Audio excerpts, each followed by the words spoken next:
सर्व शिक्षक बंधू भगिनींना नमस्कार। या वर्षी आपणास मूल्यांकना अंतर्गत समग्र प्रगतीपत्रक म्हणजेच HPC लिहायचे आहे।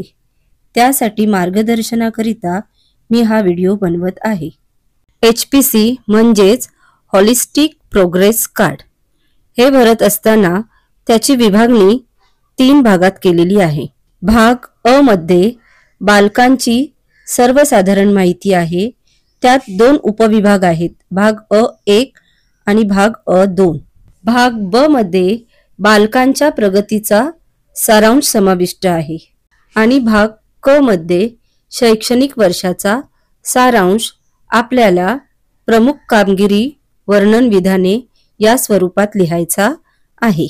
या व्हिडिओच्या माध्यमातून तुम्हाला भाग ब लिहिण्यास सोपा जाईल अशी आशा आहे। भाग ब 4 भागात विभागण्यात आलेला आहे। 1 कृती विभाग, 2 शिक्षकांचा अभिप्राय, 3 स्वयंमूल्यांकन आणि 6 अध्यायी मूल्यांकन, 4 पालक निरीक्षण विभाग। आपल्याला विकासाची 6 क्षेत्रे निश्चित करून देण्यात आलेली आहेत। या व्हिडिओत आता आपण विकासाचे क्षेत्र 1 शारीरिक विकास याविषयी माहिती मिळवूया। क्षेत्र क्रमांक 1 विकास क्षेत्र, विषय शारीरिक विकास। यात आपल्याला अभ्यासक्रमाची 3 ध्येय दिलेली आहेत। CG म्हणजेच करिक्युलम गोल। CG1 आहे बालके त्यांना निरोगी आणि सुरक्षित ठेवणाऱ्या सवयी विकसित करतात। CG2 आहे बालके ज्ञानेंद्रियांची कुशाग्रता विकसित करतात आणि CG3 आहे सुदृढ आणि लवचिक शरीर विकसित होते। यापैकी आपल्याला अभ्यासक्रमाचे किमान 1 ध्येय निश्चित करायचे आहे। या ध्येयांशी निगडित असलेल्या क्षमता आपल्याला शिक्षक मार्गदर्शिकेत दिलेल्याच आहेत। सोबत दिलेल्या चित्रात या क्षमता आहेत। यापैकी एका क्षमतेची मी निवड केलेली आहे।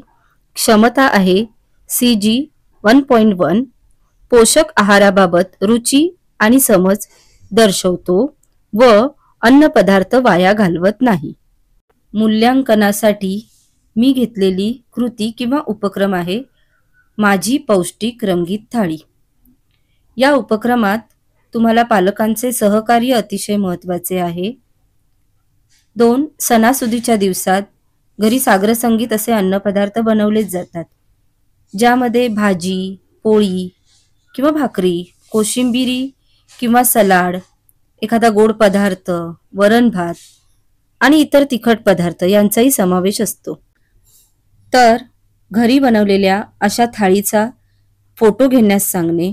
या व्यतिरिक्त तुम्ही वर्गात विद्यार्थ्यांना असे पदार्थ आणून ते एखाद्या थाळीमध्ये त्याची सजावट करणे किंवा अशा पदार्थांचे जे चित्र किंवा स्टिकर्स आपल्याला मिळतात त्या स्टिकर्सचा वापर करून तुम्ही वर्गात अशी एखादी थाळी विद्यार्थ्यांकडून तयार करून घेणे, अशा कोणत्याही पद्धतीने हा उपक्रम आपल्याला विद्यार्थ्यांकडून राबवून घ्यायचा आहे। आता मूल्यांकनासाठीचे प्रश्न। 1 या थाळीतील हिरव्या रंगाची भाजी दाखव। याऐवजी तुम्ही वेगळ्या रंगाचा पण प्रश्न विचारू शकता। 2 या थाळीतील गोड पदार्थाचे नाव सांग।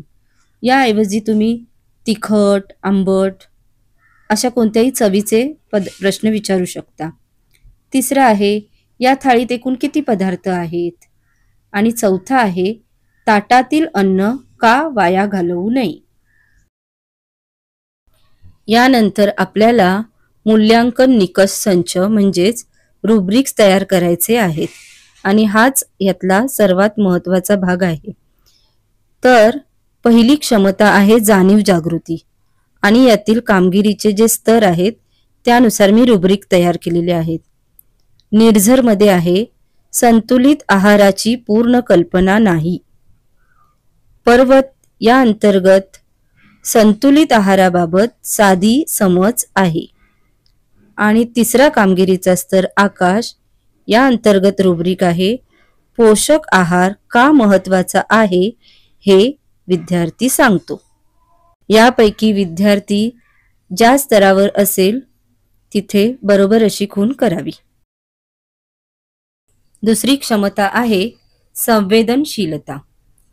कामगिरीचा स्तर निर्झर अंतर्गत मी रुब्रिक लिहिलेले आहे.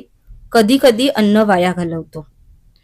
पर्वत या स्तरावर बहुतेक वेळा ताट रिकामे करतो आणि आकाश या स्तरावर अन्न वाया न घालवता तो इतरांनाही तसे करण्यास प्रवृत्त करतो. असे रुब्रिक्स मी तयार केलेले आहेत. यापैकी विद्यार्थी ज्या योग्य अशा स्तरावर आहे तिथे बरोबर अशी खूण करावी. तिसरी क्षमता आहे सर्जनशीलता. आता कामगिरीचे स्तर आहेत. निर्झर या स्तरावर रुब्रिक तयार केलेला आहे. थाळीमध्ये थोडे पदार्थ योग्य लावतो. पर्वत या स्तरावरचा रुब्रिक आहे. थाळीत योग्य पदार्थ योग्य रंगसंगतीसह दाखवतो. आणि तिसऱ्या स्तरावरचं रुब्रिक आहे. थाळी पूर्ण संतुलित व आकर्षक बनवतो. आता विद्यार्थी यापैकी ज्या योग्य स्तरावर असेल तिथे बरोबर अशी खूण करावी. यानंतर आहे शिक्षक अभिप्राय. हा विद्यार्थ्यांच्या निरीक्षणावरून वेगवेगळा असणार आहे. यातील तिसरा भाग आहे स्वयंमूल्यांकन, सहाध्यायी मूल्यांकन आणि चौथा भाग असणार आहे पालकांचा अभिप्राय. आणि या आहेत मी केलेल्या नमुना नोंदी. तुम्ही याचे स्क्रीनशॉट काढून तुम्हाला याचा उपयोग करून घेऊ शकता. हा व्हिडिओ आपणास नक्कीच मार्गदर्शक ठरेल या आशेसह धन्यवाद. व्हिडिओ आवडल्यास नक्कीच लाईक, शेअर आणि सबस्क्राईब करा.